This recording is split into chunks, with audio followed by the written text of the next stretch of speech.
सांगली ते कोल्हापूर मार्गावरील अंकली फाट्याजवळ आज सायंकाळी 6:30 वाजण्याच्या सुमारास ओमनी कारने अचानक पेट घेतला।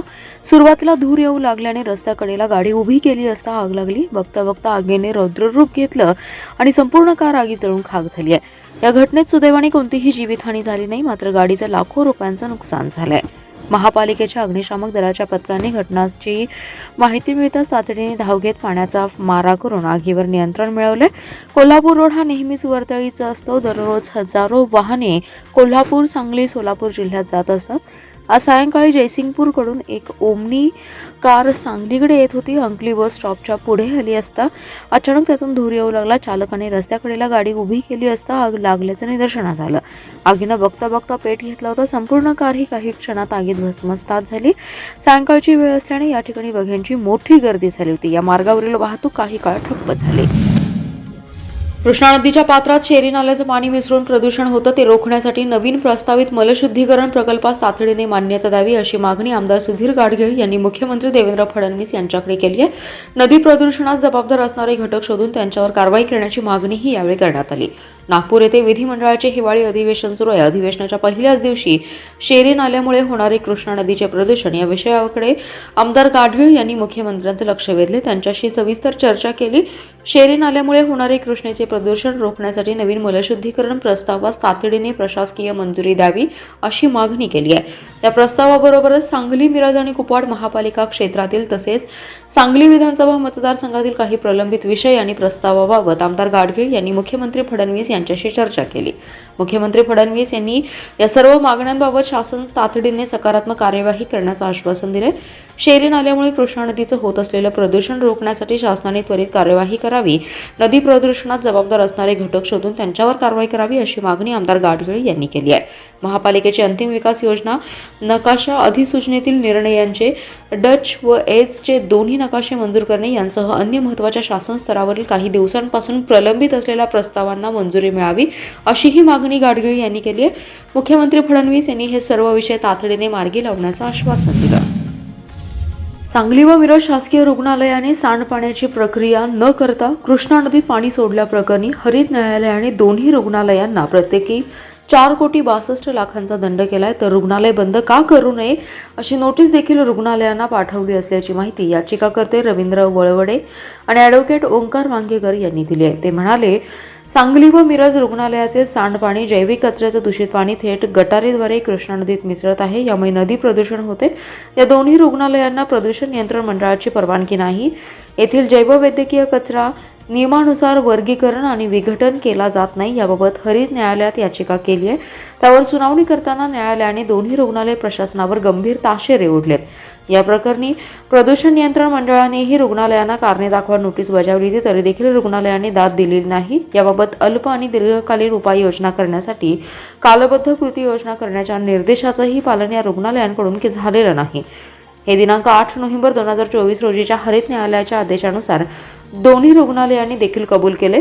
तसेच दोन्ही रुग्णालयाच्या वतीने त्यांचे वकील प्रतिनिधीही न्यायालयात हजर राहिले नाहीत। न्यायालयाचा आदर न ठेवल्याने रुग्णालय बंद करू नये याबाबत त्यांना कारणे दाखवा नोटीस बजावण्याचे आदेश न्यायालयाने प्रदूषण नियंत्रण मंडळाला दिले होते। त्यानुसार 2 डिसेंबर 2024 रोजी मंडळाने या हॉस्पिटलला कारणे दाखवा नोटीस बजावली असून 30 दिवसात उत्तर मागितले, शिवाय दंड देखील केला असल्याचे याचिकाकर्ते रवींद्र वळवडे आणि ओंकार वांगीकर यांनी सांगितले। सांगली शहराला सांडपाण्याचा प्रश्न भेडसावत आहे। सांडपाण्याचा प्रश्न निकालात काढण्यासाठी 94 कोटींचा सांडपाणी शुद्धीकरण प्रकल्प अंतिम टप्प्यात आहे। याला लवकरच मंजुरी मिळेल।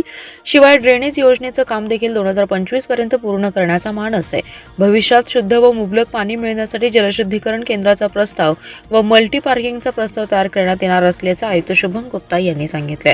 महापालिका क्षेत्रातील विविध समस्यांवर शहरातील सामाजिक कार्यकर्त्यांनी आयुक्त शुभम गुप्ता यांची भेट घेऊन त्यांच्याशी चर्चा केली। यावेळी पद्माकर जगदाळे, सतीश साखळकर, संतोष पाटील, तानाजी रुईकर, व्ही द बर्वे, प्रशांत मजलेकर, हनुमंत पवार, संतोष पाटील आदी जण उपस्थित होते। यावेळी आयुक्तांना निवेदन देण्यात आले। महापालिकेत लोकनियुक्त प्रतिनिधी नसल्यामुळे प्रशासनाच्या धोरणानुसार कामकाज चालू आहे। त्यातील सर्वच कामकाज चुकीचं आहे असं नाही, मात्र काही कामांना प्रशासनाने प्राधान्य दिलं पाहिजे। यात शेरी अन्य मार्गाने होणारे नदी प्रदूषण रोखणे, शहराला स्वच्छ व मुबलक पाणी पुरवठा करण्यासाठी आवश्यक उपाययोजना, सांगली मिरजेतील प्रलंबित ड्रेनेज योजना, रोड रजिस्टरची सध्याची परिस्थिती, शामरावनगरमधील पाणी निचऱ्याची कायमस्वरूपी उपाययोजना, स्ट्रीट लाईट, समुद्र कंपनीच्या कामाबाबत वाढत्या तक्रारी, राज्य, केंद्र व जिल्हा नियोजन समितीकडून मिळणाऱ्या निधीचं नियोजन आणि कामांचा प्राधान्यक्रम, नागरिकांच्या समस्यांवरील निपटारा, गुंठेवारी नियमितीकरणातील अडचणी, वारणा उद्धव योजना अथवा सध्याची यंत्रणा सक्षम करणे, डीपीमध्ये प्रस्तावित असलेला रिंग रोडचा प्रस्ताव शासनाकडे पाठवणे, नवीन भाजी मंडई विकसित करणे आदी प्रश्न मांडण्यात आले. शिक्षणाचा मूलभूत अधिकार कायद्याअंतर्गत सन 2025 ते 2026 या शैक्षणिक सत्रात RTE 25% शाळा प्रवेशासाठी बालकाचं वय निश्चित करण्याबाबत प्राथमिक शिक्षण संचालनालयाने सूचना दिल्या आहेत. त्यानुसार नर्सरीसाठी 3 ते 4.5 वर्ष तर पहिलीसाठी 6 ते 7.5 वर्ष असं वय निश्चित केलंय. यंदाच्या RTE प्रवेश प्रक्रियेला बराच विलंब झाल्यामुळे सन 2025 ते 26 या शैक्षणिक वर्षासाठी RTE अंतर्गत प्रवेश प्रक्रिया लवकर सुरू करण्यात येणार आहे. त्यामुळे पालकांना या प्रवेश प्रक्रियेसाठी कागदपत्रे, दाखले यांची जुळवाजुळव करावी लागणार आहे. या शाळा प्रवेशासाठी बालकाचे किमान वय निश्चित करण्याबाबत शासनाने सन 2020 मध्ये काढलेल्या शासन निर्णयान्वये मानीव 31 डिसेंबर करण्यात आलाय. शासनाने किमान वयोमर्यादा ठेवलेली आहे, परंतु कमाल वयोमर्यादा नाही. मानीव दिनांक बदलामुळे जुलै ते नोव्हेंबर महिन्यात जन्मलेल्या विद्यार्थ्यांचं शैक्षणिक नुकसान होऊ नये म्हणून शैक्षणिक वर्ष सन 2025 ते 26 साठी RTE 25% प्रवेशासाठी वयोमर्यादा निश्चित केली आहे. प्राथमिक शिक्षक संचालनालयाने दिलेल्या सूचनेनुसार प्ले ग्रुप अथवा नर्सरीसाठी 3 ते 4 वर्ष 5 महिने 30 दिवस, ज्युनियर KG साठी 4 वर्ष ते 5 वर्ष 5 महिने 30 दिवस, सिनियर KG साठी 5 वर्ष ते 6 वर्ष 5 महिने 30 दिवस आणि पहिलीसाठी 6 वर्ष ते 7 वर्ष 5 महिने 30 दिवस इतकं वय असावं असं स्पष्ट करण्यात आलंय. महापालिका प्रशासनाकडून महापालिकेचे 2024 ते 2025 चे अंदाजपत्रक तयार करण्यात येणार आहे. शहराच्या विकासासाठी अंदाजपत्रकात नागरिक, सामाजिक कार्यकर्ते, सामाजिक संस्था यांनी सूचना कळवाव्यात असे आवाहन आयुक्त शुभम गुप्ता यांनी केले आहे.